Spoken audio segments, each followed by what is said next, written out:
सभी बीएलई को मेरा नमस्कार। मैं Ajay Choubey, CSC state office Lucknow से। आज आज की मुलाकात अंतर्गत हम बात करने जा रहे हैं उत्तर प्रदेश सरकार की एक बहुत ही महत्वाकांक्षी योजना परिवार फैमिली आईडी, एक परिवार की पहचान। इस परियोजना के तहत हमारे साथ हमारे जुड़े हैं एसईएमटी से, state e governance mission mission team की तरफ से श्री शिवम ज्योति जी।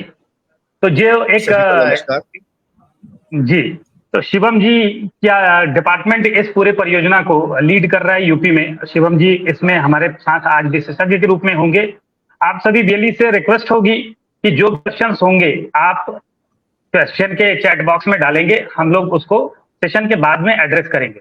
तो अभी शुरुआत करते हैं। शिवम जी आपका बहुत बहुत स्वागत इस प्लेटफॉर्म पे। आज हम लोग सरकार की मंशा अनुसार आज हम बीएलईज के बीच में इस परिवार आईडी के बारे में, फैमिली आईडी के बारे में विस्तृत चर्चा करेंगे और हमें उम्मीद है कि हमारे बीएलईज आज इससे बहुत ज्यादा लाभ लेंगे और ज्यादा से ज्यादा नागरिकों तक इस सेवा के बारे में विधिवत जानकारी देंगे। शिवम जी ओवर टू यू। आप थोड़ा सा इसके बारे में बताएं सर कि ये परिवार आईडी, फैमिली आईडी है क्या वास्तव? फैमिली आईडी जैसे कि नाम से ही है कि फैमिली आईडी सभी परिवारों को एक आईडी दी जाएगी। इसके लिए जो इन प्रिंसिपल अप्रूवल हुआ वो चीफ सेक्रेटरी सर का हुआ जुलाई 2022 में। इसके माध्यम से ये निर्णय लिया गया कि सभी परिवारों को, उत्तर प्रदेश के सभी परिवारों को एक यूनिक आईडी दी जाएगी। उत्तर प्रदेश में तकरीबन 3.5 करोड़ परिवार के कुल 15 करोड़ मेंबर के पास राशन कार्ड धारक है। तो सरकार ने यह निर्णय लिया कि इन 15 करोड़ मेंबर का राशन कार्ड नंबर ही इनकी फैमिली आईडी होगी।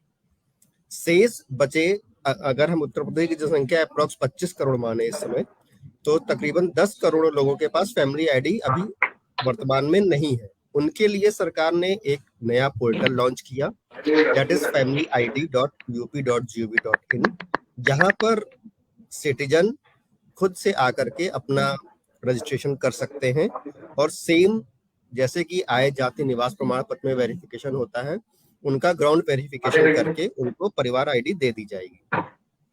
रजिस्ट्रेशन दो माध्यम से किया सकता है। सिटीजन खुद से कर सकते हैं जो कि पूर्णतः निःशुल्क है।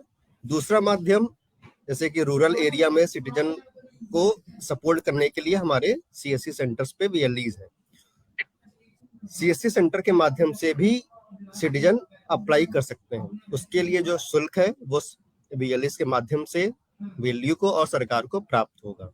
इससे लाभ क्या है, फैमिली आईडी बनाने से लाभ क्या है कि अभी तक जो हमारी प्रदेश की सरकार होती थी, सिटीजन उन तक पहुंचता था योजनाओं का लाभ लेने के लिए।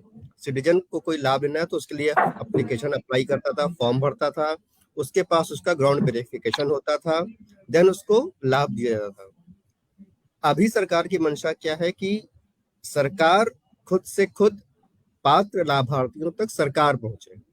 इसके का जो पूरा का सिस्टम है, ये जो हमारा फैमिली आईडी के माध्यम से इसको सरकार अचीव करने की तरफ अग्रसर। अजय जी, ये आपने एक तरीके से इसका पूरा सारांश में सारी बात को समझाया। एक बार जहां तक मैं समझ पाया, मैं भी इसको दोहराते हुए अपने बीएलईज को बताने की कोशिश करता हूं कि उत्तर प्रदेश सरकार, चूंकि आप देख रहे हैं कि डिजिटल गवर्नमेंट, आप लोग भी डिजिटल गवर्नमेंट का ही एक हिस्सा हैं, ई गवर्नेंस का एक हिस्सा है सीएससी। तो भारत सरकार ने 2006 से शुरुआत करी थी, तमाम चरणबद्ध तरीके से चीजें आगे बढ़ती आई।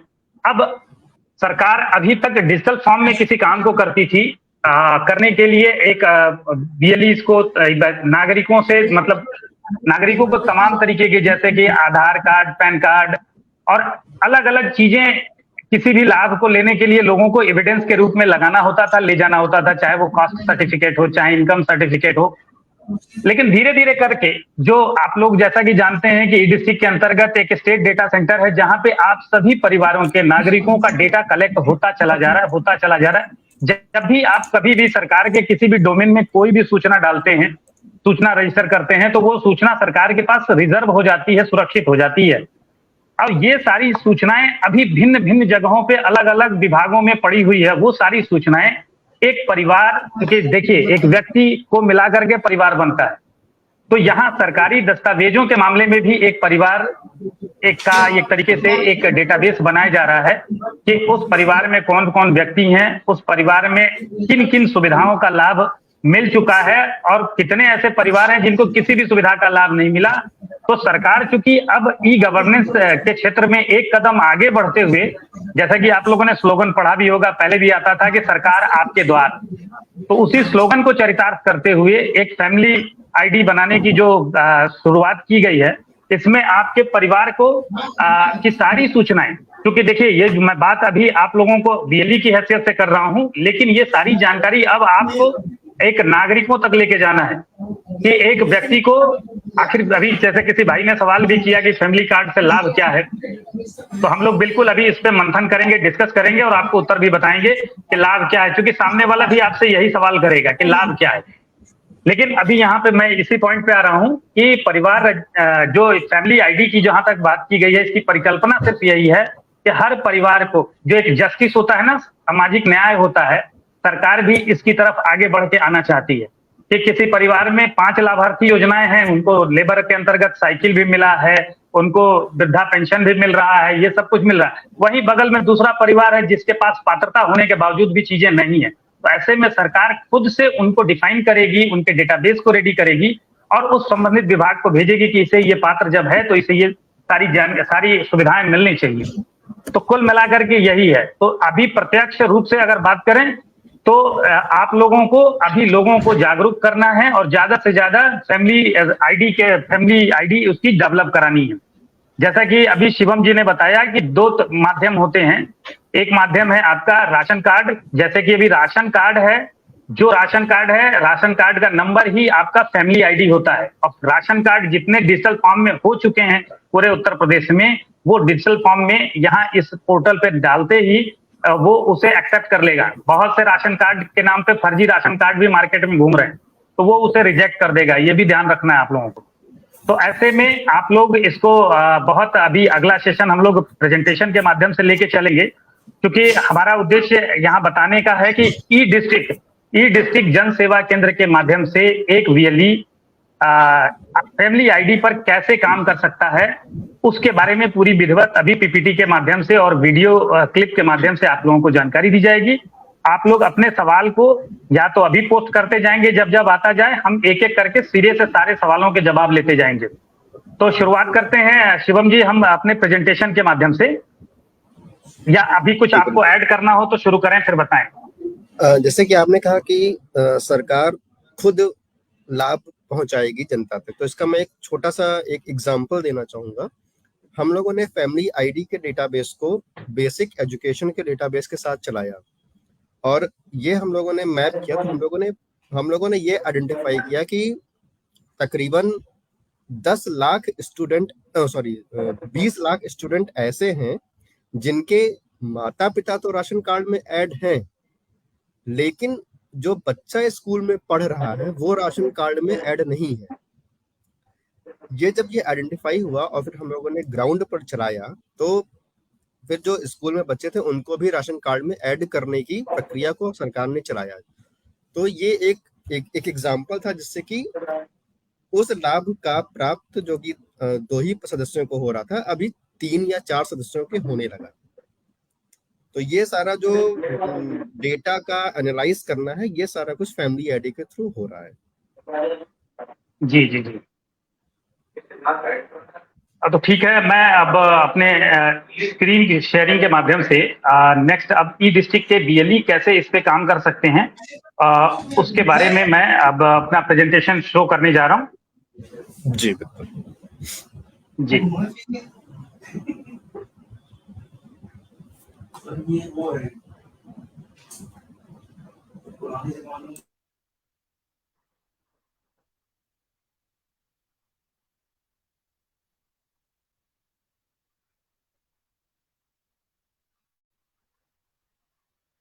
आप लोग अपना क्वेश्चन जारी रखिएगा, हर क्वेश्चन का जवाब हम देने का प्रयास करेंगे। बस मेरी पीपीटी अपलोड हो रही है।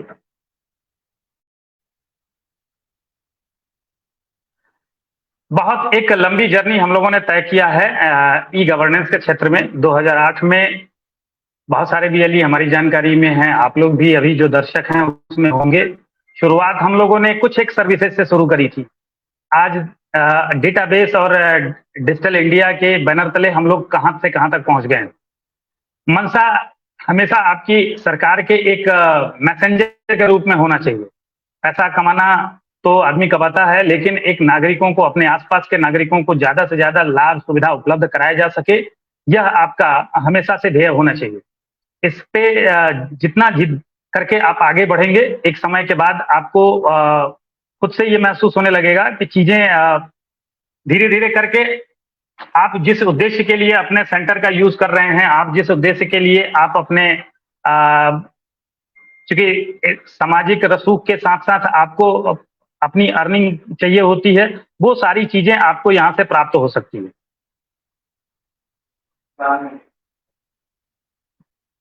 Just hold.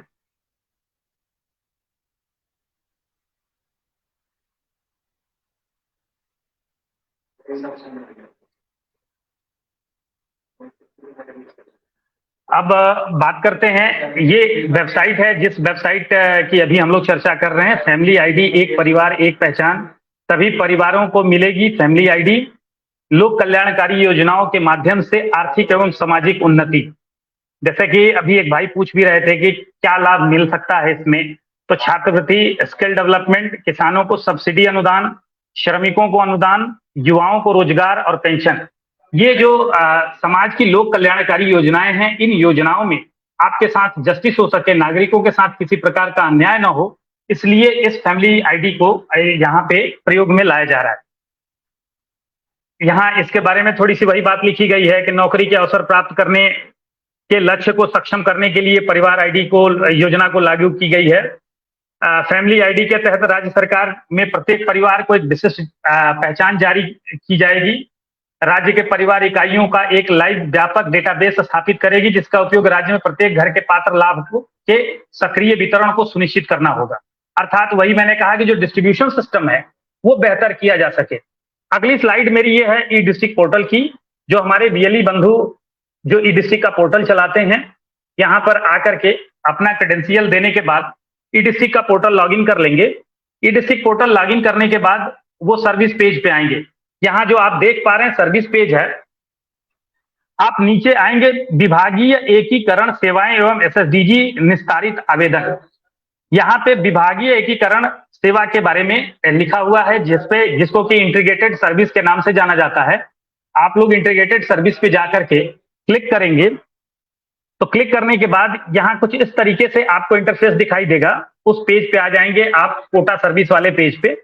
तो यहाँ जैसे जिस भी बीएलई का ये स्क्रीन है, वहां लिखा हुआ है अवेलेबल बैलेंस 8। ये अवेलेबल बैलेंस, इसी अवेलेबल बैलेंस के अंतर्गत ही आपको ये कोटा सर्विस के अंतर्गत आ रहा है। इस फैमिली आईडी पे ट्रांजेक्शन को आपको करना होगा। तो इसके लिए जरूरी है कि ई डिस्ट्रिक्ट में आप सभी बीएलई जानते होंगे कि कोटा सर्विस क्या होता है। 5 एप्लीकेशन बराबर 1 कोटा होता है। 5 कोटा से लेके 50 कोटा तक एक बीएलई एक टाइम में परचेज कर सकता है। एक तरीके से ये कोटा सर्विस का वॉलेट है, ठीक है। ऐड कोटा करके आप ले सकते हैं, नहीं तो अगर आपके पास ऑलरेडी कोटा है तो अप्लाई फॉर इंटीग्रेटेड सर्विस पे आप क्लिक करेंगे। तो क्लिक करते ही आपको जो नेक्स्ट पेज अपीयर होगा, इसमें आएंगे तो सारे इंटीग्रेटेड सर्विस आपको यहाँ पे दिखाई देंगे। तो इसमें आप 36 नंबर पे सबसे नीचे और नई सर्विस, आप राइट हैंड में नीचे की तरफ देखेंगे तो planning department application for family ID, ये आपको दिखाई देगी। इस सर्विस में आकर के आप क्लिक करेंगे तो क्लिक करते ही ये सामने आपको ये पोर्टल दिखाई देगा, जिसमें बीएलई का सीएससी आईडी दिखाई देगा, जो ई डिस्ट्रिक्ट की आईडी है उसके नाम से वो आईडी डायरेक्ट रूट होकर के खुलेगी। एप्लीकेंट, अब यहाँ पे एप्लीकेंट का नाम, एप्लीकेंट का मोबाइल नंबर, उसके मोबाइल नंबर पे जाएगा आपका ओटीपी। यहाँ पे आप ये सारी सूचना डालेंगे और डालने के बाद इसको नेक्स्ट करेंगे। यहाँ पे कुछ सूचनाएं दी गई हैं नेक्स्ट करने पे कि परिवार रजिस्ट्रेशन हेतु परिवार के सभी सदस्यों का आधार कार्ड होना अनिवार्य है। परिवार रजिस्ट्रेशन हेतु सभी सदस्यों का मोबाइल ओटीपी के माध्यम से ई केवाईसी किया जाना अनिवार्य है। जिसके लिए सभी सदस्यों का मोबाइल आधार कार्ड से लिंक होना चाहिए। ऐसे परिवार जिनके पास राशन कार्ड उपलब्ध है, ये बड़ा टेक्निकल लाइन है, इसको बहुत ध्यान से हम लोग इसको एलोबरेट कर देते हैं कि ऐसे परिवार जिनके पास राशन कार्ड पहले से उपलब्ध है, उनकी राशन कार्ड की संख्या ही फैमिली आईडी होगी तथा उनको फैमिली आईडी बनवाने की आवश्यकता नहीं है। उनके द्वारा रजिस्ट्रेशन के उपरांत आधार संख्या डालकर फैमिली आईडी डाउनलोड प्रिंट की जा सकती है। अर्थात जिन आवेदकों के पास पहले से राशन कार्ड है, राशन कार्ड का नंबर डालने पर, ओटीपी आने पर तत्काल आपको एक सर्टिफिकेट फैमिली आईडी की जनरेट हो जाती है। इनके मामले में ना किसी प्रकार का कोई ट्रांजैक्शन होगा, अगर वो चाहें आप सर्टिफिकेट डाउनलोड करके उनको उपलब्ध करा सकते हैं। आगे है, ऐसे व्यक्ति जो पहले से ही किसी परिवार से जुड़े हैं, उन्हें किसी अन्य परिवार में नहीं जोड़ा जा सकता। इसका भी क्वेश्चन आएगा तो अभी हम लोग जवाब देंगे कि किसी भी प्रकार से अगर कोई राशन कार्ड में, मान लीजिए कि मैं किसी परिवार के राशन कार्ड में नहीं जुड़ा हूं तो, या जुड़ना चाहता हूं, तो ऐसे नहीं होगा। यहां से जोड़ने की कोई व्यवस्था नहीं है। वो उसकी सप्लाई डिपार्टमेंट के राशन कार्ड की व्यवस्था और पंचायत सेक्रेटरी के आधार पर ही उसके जुड़ने की, एडीओ पंचायत के अप्रूविंग अथॉरिटी के आधार पर ही हो पाएगी। रजिस्ट्रेशन की प्रक्रिया में समस्त आवश्यक जानकारी पूर्णतः सही भरें एवं सत्यापन आसानी से किया जा सके, जिससे कि सत्यापन आसानी से किया जा सके। तो सूचना स्पष्ट और साफ भरें और सही अक्षरों में भरें। नेक्स्ट करने पर, अब जैसे ये तो हो गया उन लोगों के लिए जिनके पास राशन कार्ड धारक, हाँ, ये उसके आगे बता रहा है कि जिसके पास है, आप यहाँ पे वो डिटेल आधार करेंगे, सबमिट करेंगे। सबमिट करके जो मोबाइल पे ओटीपी आ रही है, ओटीपी आएगी। ओटीपी आने के बाद जब आप इसको सबमिट करेंगे तो आपको कुछ इस तरीके से सर्टिफिकेट जनरेट हो जाएगा। और आप देख पा रहे होंगे ऊपर फैमिली आईडी लिखी है, फैमिली आईडी के आगे वही राशन कार्ड नंबर होगा। यहाँ पे जिसके पास राशन कार्ड नहीं है, उस स्थिति के लिए मैं ये स्लाइड को यहाँ से रोकते हुए यहाँ से आगे की प्रक्रिया एक वीडियो के माध्यम से आप लोगों के सामने प्रस्तुत कर रहा हूं।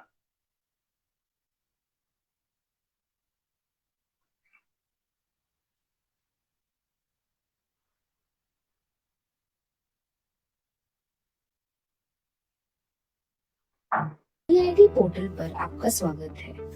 फैमिली आईडी प्राप्त करने के लिए आप इस पोर्टल पर ऑनलाइन आवेदन कर सकते हैं। आवेदन प्रक्रिया पूर्ण करने के लिए मुख्य रूप से आपको 3 विवरणों को दर्ज करना होगा: आवेदक का विवरण, परिवार के सदस्यों का विवरण और परिवार का पता। यदि आप राशन कार्ड धारक हैं तो आपकी राशन कार्ड संख्या ही आपकी फैमिली आईडी होगी। पोर्टल पर पंजीकरण करने के लिए पोर्टल के होम पेज पर रजिस्ट्रेशन अथवा पंजीकरण बटन पर क्लिक करें। पंजीकरण की प्रक्रिया आरंभ करने से पहले कृपया दिए गए दिशा निर्देशों को ध्यान से पढ़ लें। अपना नाम और आधार से लिंक मोबाइल नंबर दर्ज करके सेंड ओटीपी बटन पर क्लिक करें। आपके दिए गए मोबाइल नंबर पर एक ओटीपी प्राप्त होगा। सही नंबर को ओटीपी बॉक्स में दर्ज करें एवं स्क्रीन पर दर्शाए गए कैप्चा को कैप्चा बॉक्स में दर्ज करके सबमिट बटन पर क्लिक करें। सबमिट हो जाने के बाद आपकी स्क्रीन पर एक धन्यवाद एवं सफल पंजीकरण का संदेश प्रदर्शित होगा। अब पोर्टल पर लॉगिन करने एवं फैमिली आईडी प्राप्त करने हेतु sign in to continue link पर क्लिक करें। साइन इन करने के लिए अपना पंजीकृत मोबाइल नंबर दर्ज करके सेंड ओटीपी बटन पर क्लिक करें। दर्ज मोबाइल नंबर पर एक ओटीपी प्राप्त होगा। सही नंबर को ओटीपी बॉक्स में दर्ज करें एवं स्क्रीन पर दर्शाए गए कैप्चा को कैप्चा बॉक्स में दर्ज करके साइन इन बटन पर क्लिक करें। साइन इन करने के बाद आप सीधे पंजीकरण प्रक्रिया की स्क्रीन में पहुंच जाएंगे। आगे बढ़ने के लिए आधार नंबर बॉक्स में अपना आधार नंबर दर्ज करके आगे बढ़े बटन पर क्लिक करें। यदि आपके परिवार की फैमिली आईडी उपलब्ध है तो आधार ई-केवाईसी के माध्यम से आप अपनी फैमिली आईडी प्राप्त कर सकते हैं। यदि आपके परिवार की फैमिली आईडी उपलब्ध नहीं है तो फैमिली आईडी रजिस्ट्रेशन हेतु आगे बढ़े पर क्लिक करें। आगे बढ़ने के बाद आप पंजीकरण के पहले चरण को पूर्ण करेंगे। यहाँ सहमति चेकबॉक्स पर क्लिक कर ओटीपी भेजिए बटन पर क्लिक करें। आपके आधार लिंक मोबाइल नंबर पर एक ओटीपी प्राप्त होगा। यदि आपका नंबर आधार से लिंक न हो तो पहले नजदीकी आधार केंद्र पर जाकर अपडेट कराएं। आधार लिंक्ड नंबर एक्टिव होने की दिशा में प्राप्त हुए सही ओटीपी नंबर को ओटीपी बॉक्स में दर्ज कर वेरीफाई करें पर क्लिक करें। स्क्रीन पर प्रदर्शित डिटेल्स को कंफर्म कर ले एवं अन्य फील्ड्स में अपना जवाब दर्ज कर आगे बढ़ो पर क्लिक करें। परिवार के अन्य सदस्यों को जोड़ने के लिए आधार नंबर बॉक्स में संबंधित सदस्यों के आधार नंबर दर्ज कर ओटीपी भेजे बटन पर क्लिक करें। संबंधित सदस्यों के आधार लिंक मोबाइल नंबर पर एक ओटीपी प्राप्त होगा। प्राप्त हुए सही ओटीपी नंबर को ओटीपी बॉक्स में दर्ज कर वेरीफाई करें पर क्लिक करें। यदि कोई सदस्य किसी अन्य परिवार में पहले से जुड़ा हुआ है तो उसको यहाँ जोड़ना संभव नहीं होगा। स्क्रीन पर प्रदर्शित डिटेल्स को देख के कंफर्म कर ले एवं प्रदर्शित फील्ड्स जैसे विवाहित स्थिति, आधार लिंक मोबाइल नंबर एवं पति पत्नी का नाम में अपना जवाब दर्ज करने के साथ साथ संबंधित सदस्यों का आवेदक से संबंध भी दर्ज करें। सभी डिटेल्स दर्ज करने के बाद सुरक्षित करने पे क्लिक करें। यदि किसी सदस्य की डिटेल्स में संशोधन करना हो तो एडिट आइकन पर क्लिक करके संशोधन कर सकते हैं। इसी तरीके से परिवार के सभी सदस्यों को एक एक करके जोड़े और सभी सदस्यों को जोड़े जाने की दिशा में पता जोड़ने के लिए आगे बढ़े। परिवार का पता जोड़ने के लिए शहरी या ग्रामीण में से एक विकल्प का चयन करें। तत्पश्चात प्रदर्शित फील्ड्स में परिवार का पता विस्तार में दर्ज करें। पता दर्ज हो जाने की दिशा में सुरक्षित कर आगे बढ़े बटन पर क्लिक करें। पंजीकरण के अंतिम चरण में सभी दर्ज डिटेल्स को जांच लें। फाइनल सबमिशन के पश्चात किसी भी विवरण को संशोधित किया जाना संभव नहीं होगा। डिटेल्स सही होने की दिशा में सहमति चेकबॉक्स पर क्लिक कर फाइनल सबमिशन पर क्लिक करें। आपने अपना आवेदन सफलतापूर्वक सबमिट कर दिया है। आपकी प्रोविजनल आईडी नंबर और एप्लीकेशन नंबर स्क्रीन पर प्रदर्शित होगी। साथ ही एक एसएमएस आपके पंजीकृत मोबाइल नंबर पर भी प्राप्त होगा, जिसे आप अपने पास नोट कर सकते हैं या लिंक पर क्लिक कर प्रोविजनल आईडी डाउनलोड भी कर सकते हैं। लेखपाल और ग्राम विकास अधिकारी के सत्यापन एवं एसडीएम या वीडियो के अनुमोदन के बाद फैमिली आईडी आपके एसएमएस नोटिफिकेशन के द्वारा प्राप्त हो जाएगी। अपने आवेदन की वर्तमान स्थिति चेक करने के लिए आप इस पोर्टल का इस्तेमाल करें। धन्यवाद। जी, तो यहाँ आप लोगों ने देखा कि एक बृहद प्रक्रिया इसकी क्या है। बीच में राशन कार्ड अगर आपके पास है तो वो पूरी प्रक्रिया एक जगह शुरुआत में ही रुक जाती है, वहीं से आपकी पूरी फैमिली का डेटाबेस फैच होकर के सर्टिफिकेट पे आ जाता है। अगर आपकी राशन कार्ड नहीं है, ऐसी स्थिति में संबंधित विभाग द्वारा वेरीफाई करने के बाद अप्रूविंग अथॉरिटी द्वारा उसको अप्रूवल मिलने के बाद आपके एसएमएस के जरिए आवेदक को इसकी सूचना आ जाती है और वो सर्टिफिकेट जनरेट हो जाता है। इसी दौरान जब आप एप्लीकेशन सबमिट कर रहे होते हैं, इसी दौरान आपके जो कोटा है, कोटे से एक कोटा का डिडक्शन कर लिया जाता है। अर्थात जो ही आप अपना ये आवेदन कंप्लीट करते हैं, कंप्लीशन के साथ ही एक कोटा आपके वॉलेट से माइनस हो जाता है। जी, शिवम जी कुछ कहना चाहें, उसके बाद फिर हम लोग कुछ क्वेश्चनार देखते हैं। बीएलई बहुत सारा सवाल कर रहे हैं इसको लेकर के। जी, इसमें हम कुछ लाइन जोड़ना चाहेंगे। सबसे इम्पोर्टेंट है कि आधार से मोबाइल नंबर लिंक होना ही चाहिए, अन्यथा उस सदस्य को ऐड नहीं किया सकता। प्लस जो आवेदक है, जो पहला आवेदक है, उसकी उम्र 18 वर्ष से ऊपर होनी चाहिए। ये 2 पॉइंट मैं और ऐड करना चाहूंगा। तो इस बात का भी बीएलई को रिक्वेस्ट है कि वो अच्छा, मैं इससे जुड़ा हुआ एक छोटा सा, जो उस दिन हम लोगों की बीसी हुई थी उसकी स्क्रीनशॉट मैंने लिया था, तो मैं वो पीपीटी चलाता हूँ जिसमें रेलेवेंट चीजें हैं, हम लोग उस पर थोड़ा सा बता लेते हैं। जी, आपको दिख रहा है सर शिवम जी? हाँ जी, हाँ जी, जी दिख रहा है। हाँ, तो ये जी तो ये पॉइंट को थोड़ा सा एलोबरेट करते चले, मैं नेक्स्ट करता चल रहा हूँ। हाँ, तो बात कर लाभार्थियों को, जैसे कि बताया कि मैंने पहले भी एग्जांपल दिया कि यदि कोई पेरेंट्स राशन कार्ड में ऐड है तो उसके बच्चे भी राशन कार्ड में ऐड होने ही चाहिए। जैसे कि मैंने बताया कि बेसिक एजुकेशन के साथ हम लोगों ने ये एक्सरसाइज की थी। तो पहला है कि सभी पात्र लोग को सभी लाभ पहला उद्देश्य इस तरीके से हम लोग पूरा करेंगे। डुप्लीकेट और फर्जी लाभार्थियों को हटाना। हम लोग क्या कर रहे हैं कि फैमिली आईडी की जो मैपिंग है वो विभिन्न विभागों की योजनाओं से बैकएंड में लगातार कर रहे हैं।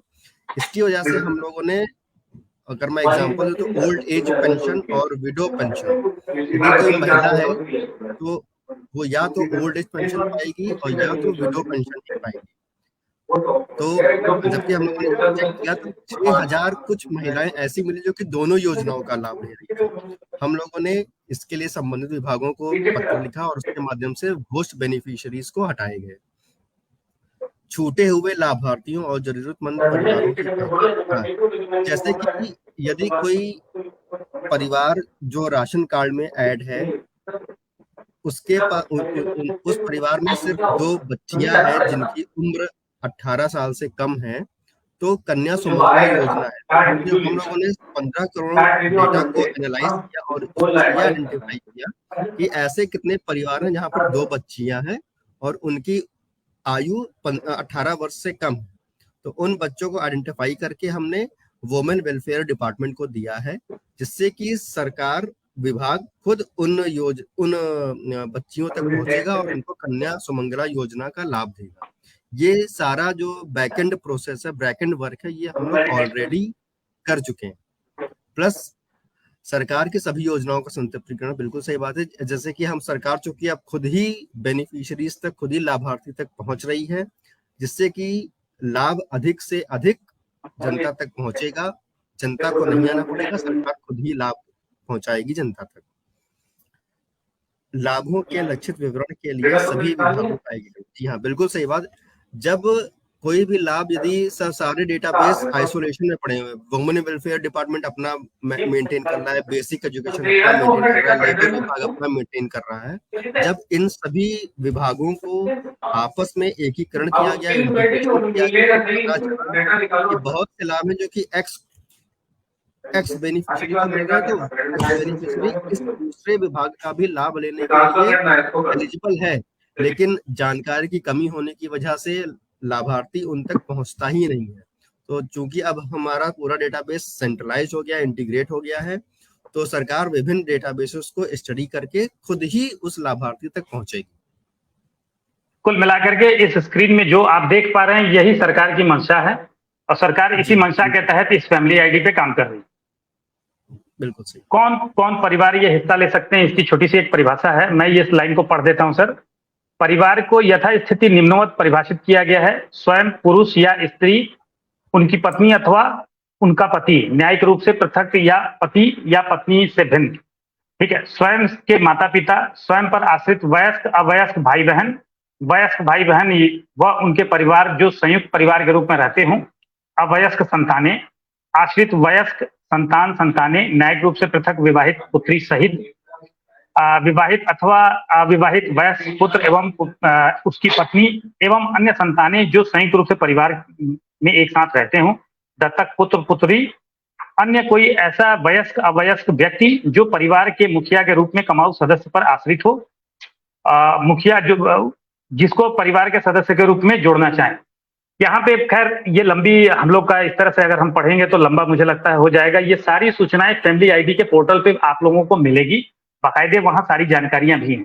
फिर भी कोशिश है कि आप लोगों को इस सेशन में ज्यादातर जानकारी दे दी जाए। एक नागरिक अपने परिवार का पहचान पत्र कैसे प्राप्त कर सकता है? राशन कार्ड और फैमिली आईडी, ये जैसे कि बताया सर ने कि 2 तरीके हो सकते हैं। राशन कार्ड धारक के लिए एक डेटाबेस है, एक गैर राशन कार्ड के लिए है, तो 2 माध्यम हैं। तो राशन कार्ड वाला माध्यम बताया कि करीब 3.6 करोड़ परिवार यानी 3.5 करोड़ के लगभग परिवार जो हैं राशन कार्ड धारक हैं। उसके अलावा जो शेष बचे लोग हैं, कई एक परिवार से 2 परिवार बन गए, अब ऐसे हो गए, राशन से बाहर हो गए राशन कार्ड से, तो बहुत सारे ऐसे हैं। तो उनको टारगेट, जो हमारा टारगेट और लाभार्थी है वो है, उनको टारगेट करना है। जानकारी जागरूकता तो सबके बीच में देना है। अभी बात करें, ये सर्टिफिकेट का एक मॉडल मैंने बताया जो शुरू में बताया जा चुका है। इसमें यूजर चार्जेस के बारे में थोड़ा सा है, वो मैं बता दूं। स्वयं पंजीकरण अगर कोई नागरिक करता है तो उसमें किसी प्रकार का कोई शुल्क नहीं है, लेकिन कॉमन सर्विस सेंटर सीएससी जन सेवा केंद्र के माध्यम से अगर कोई पंजीकरण करने आता है तो 30 रुपया इसके लिए निर्धारित शुल्क उत्तर प्रदेश सरकार ने निर्धारित किया है। वो 30 रुपए में से जिस तरीके से ई डिस्ट्रिक्ट के आय जात निवास के लिए आप लोगों का जो शेयरिंग सिस्टम है कि कितना पैसा सरकार के हिस्से में जाता है, कितना आपके हिस्से में रहता है, वो सारी चीजें हैं, तो उसमें 30 रुपया आप नागरिक से ले सकते हैं। ठीक है, तो इसमें कुछ और अब खास नहीं है। कुछ FAQs हैं। ये पॉइंट हम लोगों ने कवर कर ही लिया है कि फैमिली आईडी क्या है, फैमिली आईडी की आवश्यकता क्यों है, क्या फैमिली आईडी लेना अनिवार्य है। अगर मेरे पास ये एक थोड़ा सा एक बार आप उत्तर दे दें, मैं कुछ प्रश्न करने जा रहा हूँ। क्या फैमिली आईडी लेना अनिवार्य है, ये प्रश्न हो सकता है? जी नहीं, पर फैमिली आईडी अनिवार्य नहीं है। इसकी वजह से किसी को भी किसी लाभ से वंचित नहीं किया जाएगा। ये पूर्णतया ऑप्शनल है, आपकी इच्छा के ऊपर है। लेकिन हाँ, अगेन मैं ये कहना चाहूंगा कि इस फैमिली आईडी लेने से आपको सरकार के द्वारा बहुत से बेनिफिट जो कि आपको टफ होता है लेने के लिए, सरकार आप तक खुद पहुंचेगी। तो मैं यही रिकमेंड करूंगा कि सभी सदस्य, सभी VLEs, सभी सदस्यों का फैमिली आईडी बनवाएं। यानी कि अगर ऐसे बात कर लें थोड़ा सा एग्जांपल के तौर पे कि रेलवे के विंडो पे खड़े होकर के टिकट लेना और ऑनलाइन टिकट ले लेना। जी बिल्कुल। जैसे कहने का मतलब कि तब डेटाबेस आपके लिए काम करने लगेगा। एक ये है कि आप प्रधान से रिकमेंडेशन करवाएंगे, BDO साहब के पास जाएंगे, जगह जगह आप दौड़ लगाएंगे, तब जाकर के चीजें बनेंगी। और आप इस माध्यम से अगर आते हैं तो आपका ऑलरेडी सूचना डेटाबेस फैमिली आईडी का जो पोर्टल है वो खुद ही आपको एक तरीके से सेग्रीगेट करके सरकार के संबंधित विभाग के पास भेज देगा कि ये लाभार्थी के लिए पूर्ण रूप से पात्र हैं, इनको लाभ दिया जाए। जी हाँ, बिल्कुल सही। अब एक क्वेश्चन है कि फैमिली आईडी पंजीकरण हेतु कौन आवेदन कर सकता है? इसमें उत्तर दिया गया है परिवार का कोई भी वयस्क आवेदक हो सकता है। जैसे इसको मैं थोड़ा सा क्लियर करूं, थोड़ा अगर कुछ गड़बड़ होगा तो बताइएगा शिवम जी, चूंकि मैं भी खुद सीख रहा हूं। हम अपने VLEs के सिखाते सिखाते कोशिश करते हैं, और चूंकि आप विशेषज्ञ हैं, इस विभाग से हैं, तो मेरा जो समझ में आया कि मेरे परिवार में मेरे पिताजी परिवार के मुखिया हैं और मैं 18 साल से अधिक वयस्क हूं, परिवार का एक एडल्ट पर्सन हूं, तो मैं जाकर के आवेदन कर सकता हूं। और इसके लिए कोई जरूरी नहीं कि मुखिया ही जाकर के आवेदन करेगा। यानी कि फैमिली आईडी का फैमिली पद। जी जी जी बिल्कुल, कोई नहीं है। परिवार का कोई भी वयस्क सदस्य जो कि 18 वर्ष से ऊपर है, कोई भी आवेदन कर सकता है। जरूरी नहीं है कि मुखिया। एक्चुअली प्रैक्टिकल प्रॉब्लम्स ये आती है कि मुखिया जो है वो जनरली 70 इयर्स 80 इयर्स का होता है, वो बहुत कंप्यूटर सेवी कई बार नहीं होता है।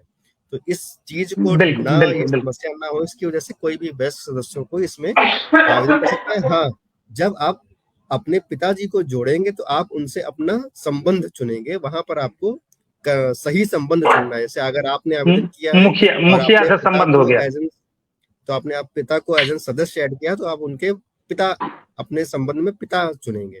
अपने बेटे को आपने ऐड किया तो पुत्र चुनेंगे, इस तरीके से। अब अगला क्वेश्चन लेते हैं। यदि मैं राशन कार्ड धारक हूं तो फैमिली आईडी में कोई सदस्य कैसे जोड़ सकता हूं? इसमें लिखा है फैमिली आईडी में सदस्य जोड़ने के लिए आपको पहले राशन कार्ड में सदस्यों को जोड़ना होगा। देखिए, राशन कार्ड का जो स्पष्ट है, जो राशन कार्ड का डेटाबेस है और जो हमारे फैमिली आईडी का डेटाबेस है, वो पूर्णतया आपस में सिंक मोड में है। यदि राशन कार्ड में कोई सदस्य आज ऐड होता है या कोई परिवार आज ऐड होता है, तो वो नेक्स्ट डे 24 घंटे के अंदर अपने आप ही फैमिली आईडी वाले डेटाबेस में सिंक हो जाता है। तो यदि परिवार राशन कार्ड में ऐड है या सदस्य राशन कार्ड में ऐड है, तो फैमिली आईडी उसकी ऑटोमेटिक बन जाएगी, उसको अलग से कुछ करने की जरूरत नहीं।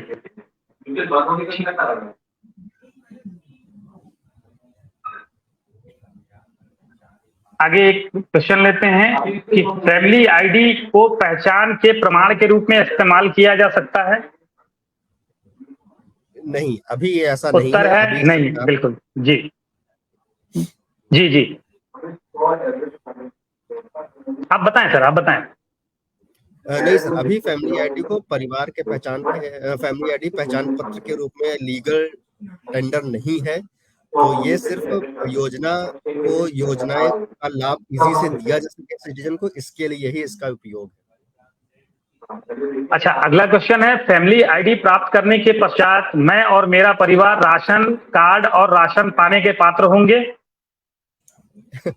नहीं, बिल्कुल ऐसा नहीं है। राशन कार्ड के लिए पात्र होने के लिए आपको फूड एंड सिविल सप्लाई का जो सिस्टम है उसके थ्रू ही प्रोसेस करना है। हाँ, लेकिन यदि भविष्य में सरकार को लगता है कि आपका परिवार आपके विभिन्न जो योजनाओं हैं उसके डेटाबेस के सिंक पर सरकार को ये लगता है कि ये परिवार जो है या ये सदस्य जो है वो राशन कार्ड का पात्र भी है, तो फैमिली आईडी का डेटाबेस खुद ही food and civil supply department को ये नोटिफाई करेगा कि इस परिवार को, इस सदस्य को आप राशन कार्ड में ऐड करिए।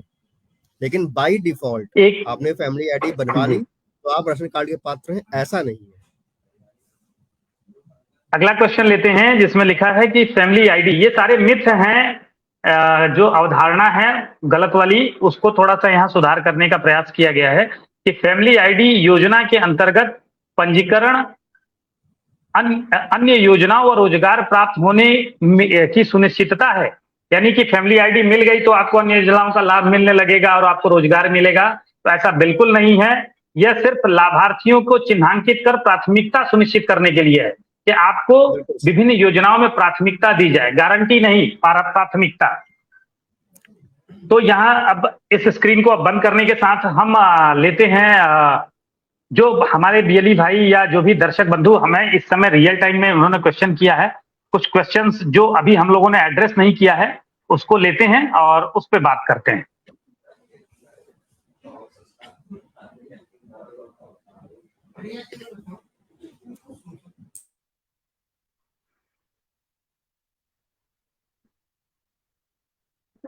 भी एक मिस्टर अभिषेक कुमार पांडे जी लिखते हैं, आपको स्क्रीन पे सामने दिख पा रहा होगा कि चौबे जी फैमिली आईडी से लाभ, तो लाभ सर बताया जा चुका है, अभी बार बार हम लोग इसको दोहराते गए हैं, तो अलग से फिर से रिपीट करने का मीनिंग कुछ नहीं है। फिर भी आप ये समझ लें कि इसका उद्देश्य सिर्फ यही है कि आप को विभिन्न सरकार की योजनाओं का ये एक इंटीग्रेटेड प्लेटफॉर्म होगा जो आपको ट्रैक एंड मॉनिटर करेगा कि आपको उस योजना का लाभ मिल सके।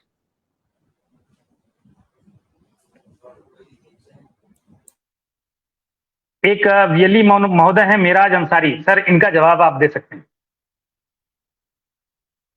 फैमिली आईडी के लिए कैंप लगा सकते हैं क्या? जी हाँ, इसके लिए जो क्या नाम है, डीएम साहब के अध्यक्षता में जो डीजीएस सोसाइटी है उसके थ्रू हमारे नियोजन विभाग से एक पत्र भी इसके लिए प्रोसेस किया जा रहा है कि उस फंड का उपयोग करके आप अपने जनपद में फैमिली आईडी के लिए कैंप लगा सकते हैं, बिल्कुल लगा सकते हैं सर। इवन लगा इस मामले में मैं बता जी, हमारा उद्देश्य भी यही है कि अधिक से अधिक इसका प्रचार प्रसार हो, अधिक से अधिक लोगों की फैमिली आईडी बने। मेराज जी, यहाँ मैं थोड़ा टॉपअप करना चाहूंगा कि चूंकि देखिए आप बीएलई हैं और बीएलई का उद्देश्य ये है कि सरकार की जो भी योजनाएं हैं आम जनता के बीच में लेके जाना डिजिटल माध्यम से।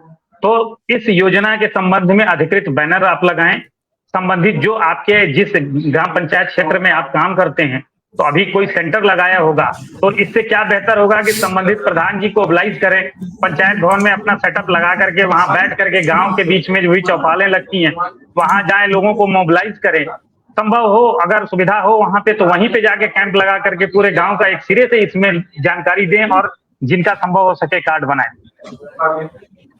ये आपकी ड्यूटी का हिस्सा भी है, इसे आप ऐसे कर सकते हैं और ये आपके लिए व्यवसाय का भी वजह बन सकता है, क्योंकि आप जब इस पे प्रिंट करेंगे, उनको सर्टिफिकेट देंगे तो आपको भी इस पे फायदा मिलेगा। अगला क्वेश्चन लेते हैं।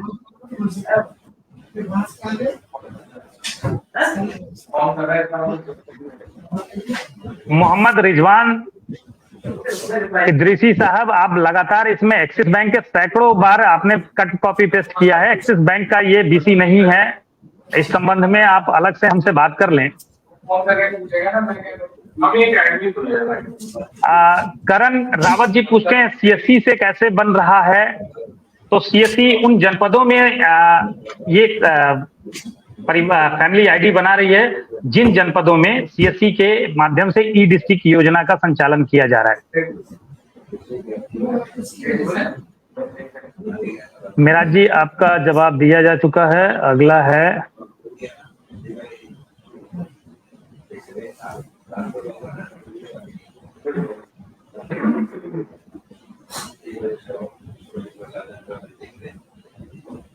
मोहम्मद चांद साहब लिखते हैं फैमिली आईडी क्यों बन रहा है, इसका फायदा क्या है? एक बार सर अपने स्तर से थोड़ा समझाएं, फिर मैं अगला एक क्वेश्चन लेता हूं। फैमिली आईडी क्यों बन रहा है इसका फायदा, जैसे कि हम लोग पहले भी बता चुके हैं, फैमिली आईडी का मुख्य उद्देश्य यही है कि सरकार जनता।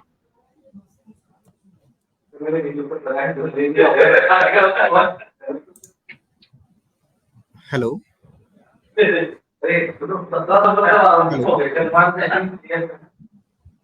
हेलो हेलो, आपकी आवाज नहीं आ रही है सर। ठीक है, मैं बताता हूं कि फैमिली आईडी क्यों बन रहा है। जैसा कि अभी हम लोगों ने बताया कि सरकार का उद्देश्य है, क्योंकि सरकार अब डिजिटल जब प्लेटफॉर्म हमारे पास गवर्नमेंट के पास अवेलेबल है, पहले एक समय हुआ करता था कि एक ही चौराहे पे दो लोग खड़े होते थे, मिलने के लिए आते थे, और डिजिटल माध्यम नहीं था तो वो लौट जाते थे, 50 किलोमीटर दूर चले जाते थे वापस बगैर मुलाकात किए। लेकिन अभी डिजिटल प्लेटफॉर्म की वजह से चीजों की सटीकता के आधार पर चीजों को लेके हम आगे बढ़ते हैं। सरकार भी एक एक व्यक्ति तक योजना का लाभ समुचित रूप से पहुंचे, इसका वो इंश्योर करा रहे हैं। मेरा ब्लूटूथ बंद हुआ है क्या? एक एक व्यक्ति तक मेरी आईडी में आवाज मिल रही है क्या सर? हाँ जी हाँ, आपकी आवाज आ रही है सर। मेरी आवाज मिल रही है? जी हाँ सर, आपकी आवाज आ रही है।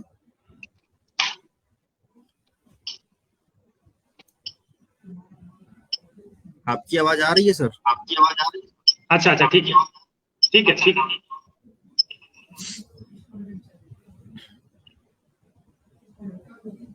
तो यहाँ पे यही उद्देश्य है कि अधिक से अधिक लोगों को लाभ मिल सके और उसकी ट्रैकिंग मॉनिटरिंग प्रॉपर ढंग से हो सके। अगला एक लेते हैं।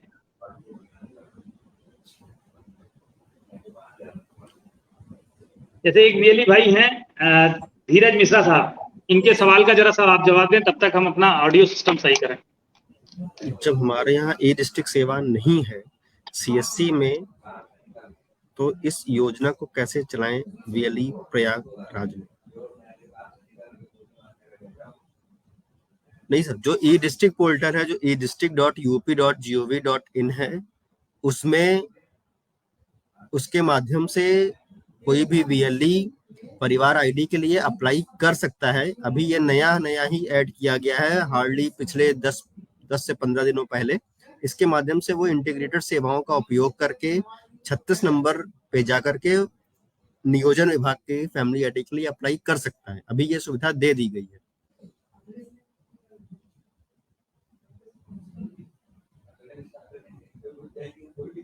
अजय सर, आपकी आवाज नहीं आ रही है।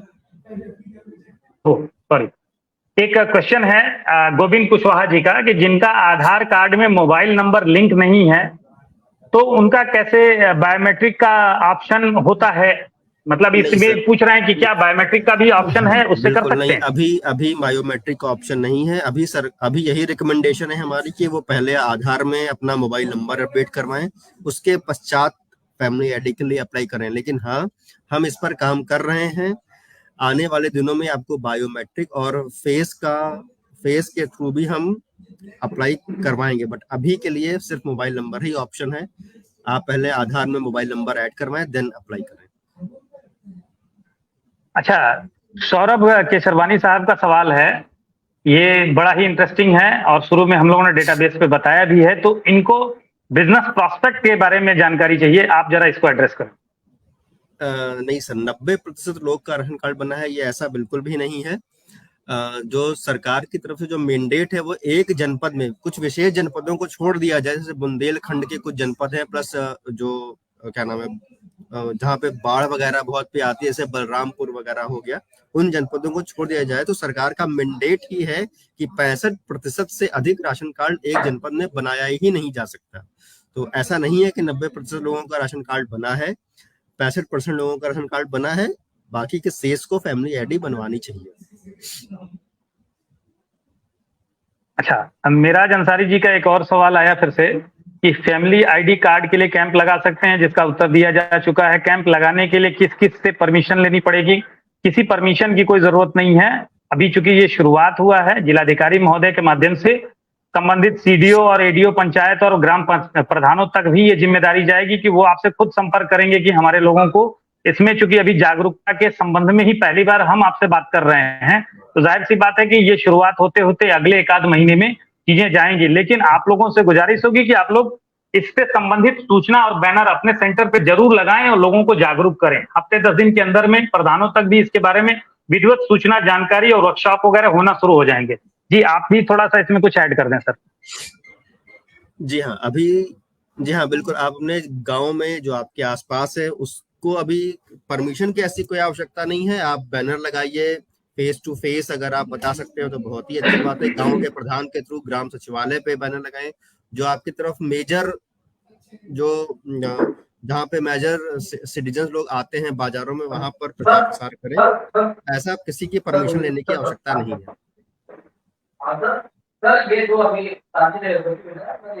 अच्छा, सुनील मौर्य जी का सवाल है कि फैमिली आईडी बन जाने के बाद नए मेंबर को जोड़ने का क्या विकल्प है? तो नया मेंबर जोड़ने का विकल्प सिर्फ और सिर्फ जो फूड एंड सिविल सप्लाई विभाग है, पंचायत के एडीओ पंचायत हैं, पंचायत सेक्रेटरी हैं, उनके माध्यम से ही आपके राशन कार्ड में ऐड करने की व्यवस्था होगी। जी जी हाँ, बिल्कुल। जिनका राशन कार्ड है वो राशन कार्ड में ही अपना नाम ऐड करवाएं। हमारे फैमिली आईडी डेटाबेस में नाम वो स्वतः ऐड हो जाएगा। यदि उसने फ्रेश फैमिली आईडी बनवाई है, जो कि नॉन राशन कार्ड होल्डर्स हैं, उनके लिए भी सदस्यों को जोड़ने का विकल्प प्रक्रियाधीन है। शासन से अप्रूवल मिलते ही मेंबर को जोड़ने या मेंबर को हटाने का प्रावधान करेंगे, लेकिन वो शासन स्तर पर थोड़ा लंबित है। जैसे ही वहां से होगा हम आपको अपडेट करेंगे। बट हाँ, यदि अच्छा, एक सुनील कुमार जी का प्रश्न है। जी हाँ, सेम प्रश्न।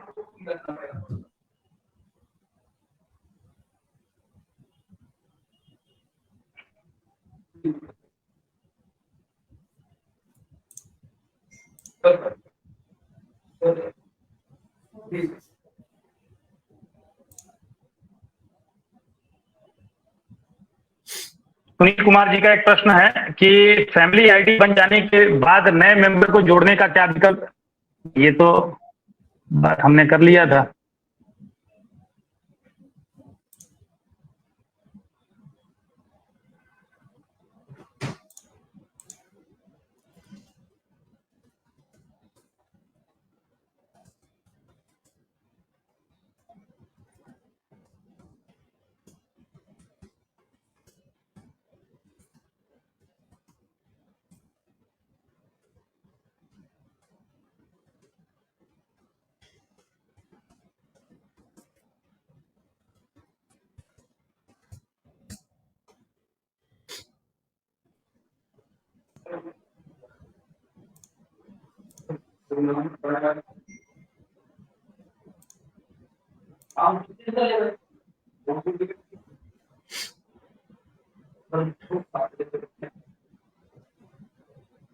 एक क्वेश्चन है, इसको थोड़ा सा एड्रेस करें। लंबा चौड़ा क्वेश्चन लिखा है। एक परिवार में 5 लोग हैं। इन 4 लोगों को राशन कार्ड के नाम, एक व्यक्ति का नाम राशन कार्ड में नहीं है। फैमिली आईडी कैसे बनेगा या नहीं बनेगा?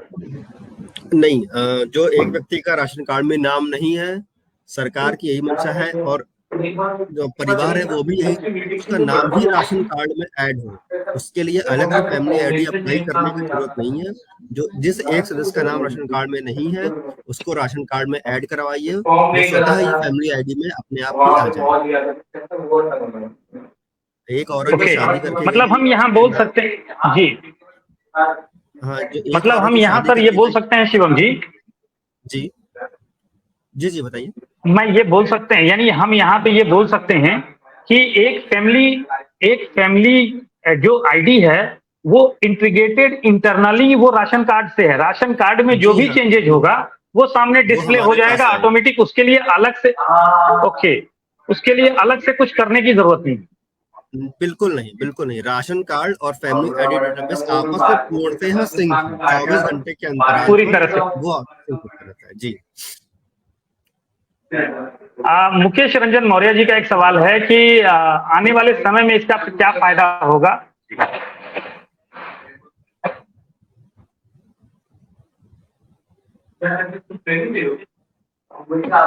जी, इसका आंसर बहुत बार दिया जा चुका है। अगेन वही सरकार की योजनाओं का लाभ पहुंचना।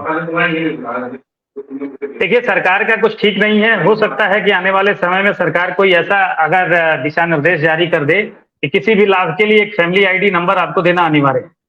क्योंकि जाहिर सी जी बात है कि फैमिली आईडी लाभार्थी योजनाओं का यूनिक आईडी है। प्लेटफॉर्म ऐसा जहां पे लाभार्थी, एक तरीके से यूं बोल सकते हैं कि ये आपका बैंक खाता है, लाभार्थी योजनाओं का बैंक खाता नंबर है। बिल्कुल, बिल्कुल सर। भविष्य ये में हम इसको लोग चूंकि हम अभी वो हम लोग एक ये भी ला रहे हैं कि फैमिली पासबुक का एक कॉन्सेप्ट भी सरकार जल्द ही लाएगी, जिसके माध्यम से कोई हाँ भी परिवार को किन किन योजनाओं का लाभ प्राप्त हुआ है, किस किस सदस्य को प्राप्त हुआ है और कब कब प्राप्त हुआ है, ये सारा कुछ फैमिली पासबुक के माध्यम से जनता के सामने स्वतः भी उपलब्ध किया जाएगा। प्लस वो किन जी जी किन योजनाओं के लिए लाभ अप्लाई कर सकता है, उसका जो मतलब जो क्राइटेरिया है, for example family income, age, वो किन किन योजनाओं के लिए एलिजिबल है, वो भी उस फैमिली पासबुक में स्वतः प्रदर्शित होगा और वो उनको ये सजेस्ट किया जाए कि आप इन योजनाओं के लिए पात्र पाए जा रहे हैं, आप अप्लाई करिए या सरकार आप तक खुद पहुंचेगी।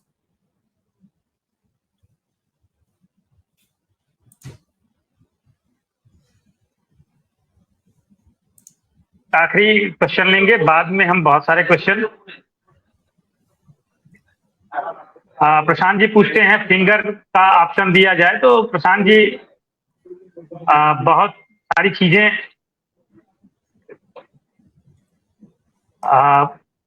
फिंगर का ऑप्शन दिया जाए, क्योंकि अभी शुरुआती दौर में है, आवश्यकता अनुसार चीजें की जाएंगी। जी हाँ, ये ऑलरेडी प्रोसेस में है, हम जल्द ही फिंगर का ऑप्शन देंगे।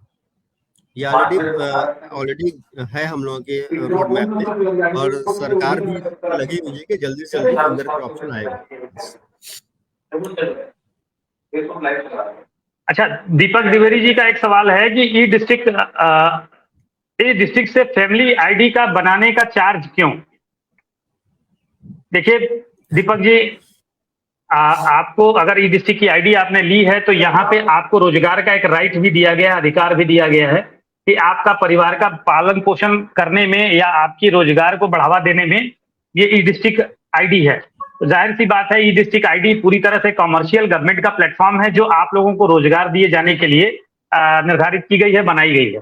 तो आपके रोजगार को सुनिश्चित करने के लिए इस पोर्टल पे तमाम सेवाएं लाई जाती हैं, जिसके अंतर्गत ये सेवा भी जोड़ी गई है कि यदि कोई बीएलई, देखिए बनने को तो आपका आय जात निवास भी डायरेक्ट सिटीजन्स के माध्यम से बनता है, फिर भी साल में 5 से 7 करोड़ आय जात निवास ई डिस्ट्रिक्ट पोर्टल से बनता है।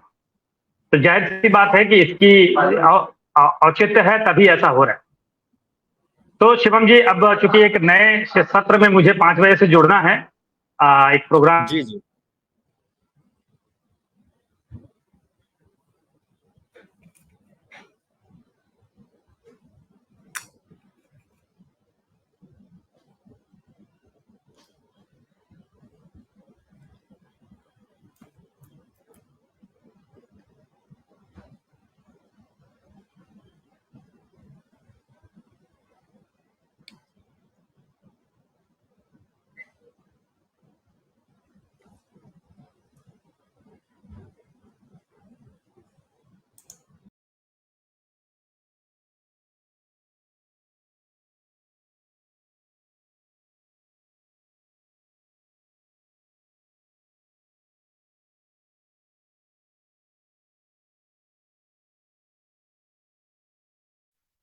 सॉरी, कनेक्टिविटी इश्यू हो जाने की वजह से मैं डिस्कनेक्ट हो गया था।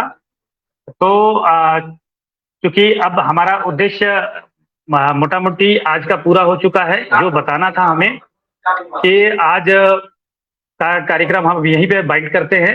नेक्स्ट एक और सेशन लेकर के आएंगे इस संबंध में आप लोगों को अधिक जानकारी के साथ, और अपने आप डिस्ट्रिक्ट टीम के साथ जुड़े रहें डीएसके में, और सीएससी डिस्ट्रिक्ट मैनेजर के माध्यम से यूजर मैनुअल से लगाई बहुत सारी जानकारी इसके संबंध में जो भी मिलती रहेगी हम आपको देते रहेंगे। तो बहुत बहुत धन्यवाद। पिछले करीब 56 मिनट से आप सभी हमारे साथ जुड़े रहे हैं। आप सभी बीएलई के लिए ये कितना हेल्पफुल हो पाता है आज की मुलाकात का कार्यक्रम, ये जरूर कमेंट में डालें। और कोई इंप्रूवमेंट अगर आप चाहते हो, क्योंकि हम लोगों का एक छोटा सा प्रयास है कि हम ज्यादा से ज्यादा आप लोगों का जुड़ सकें और ज्यादा से ज्यादा आपको इन्फॉर्मेशन दे सके, क्योंकि हमारा परिवार बीएलई परिवार बहुत बड़ा परिवार है, और बहुत बड़ा परिवार होने की वजह से हमें थोड़ा सा आप लोगों को सुविधा दे पाने में थोड़ा सा कहीं ना कहीं कसर रह जाती है, ऐसा होता है महसूस। तो इसी को ध्यान में रख के ये सब कुछ चीजें हम लोग एक्टिविटी करते हैं जिससे कि आप लोगों तक चीजों को लेके आगे बढ़ सके। तो बहुत बहुत धन्यवाद। आज की शुभकामनाएं आप लोगों को कि आप लोग हमारे साथ जुड़े। धन्यवाद। Thank you very much.